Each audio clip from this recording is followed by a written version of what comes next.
പ്രശ്നങ്ങൾ വരാം, പ്രതിസന്ധികൾ വരാം, രോഗം വരാം, തകർച്ച വരാം, കണ്ണുനീര് വരാം.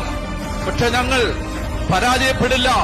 കാരണം ഞങ്ങൾക്ക് ഒരു ദൈവമുണ്ട്. ഞങ്ങൾ തോറ്റുപോകില്ല.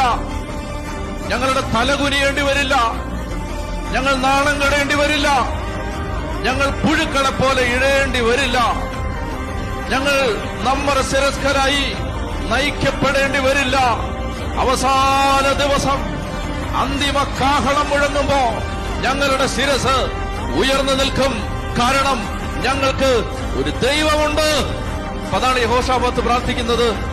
ഞങ്ങളുടെ പിതാക്കന്മാരുടെ ദൈവമായ കർത്താവേ, അവിടുന്ന് സ്വർഗസ്ഥനായ ദൈവമാണല്ലോ. ഭൂമിയിലുള്ള സകല ജനത്തെയും അവിടുന്നാണല്ലോ ഭരിക്കുന്നത്. അങ്ങയുടെ കരം കരുത്തുറ്റതും പ്രബലവുമാണ്. അങ്ങയോട് എതിർത്ത് നിൽക്കാൻ ആർക്ക് കഴിയും? പവർ. അങ്ങയോട് എതിർത്ത് നിൽക്കാൻ ആർക്ക് കഴിയും?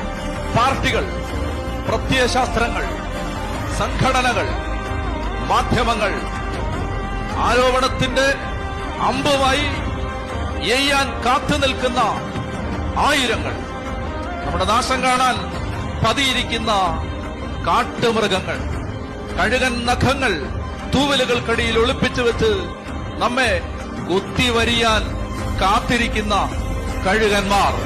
പക്ഷേ നാം നോക്കുന്നത് അവരിലേക്കല്ല. നമുക്കൊരു ദൈവമുണ്ട്, അത്യുന്നതൻ, സർവാധിപൻ, സർവശക്തൻ. We have crisis, but we have a God who is above every crisis.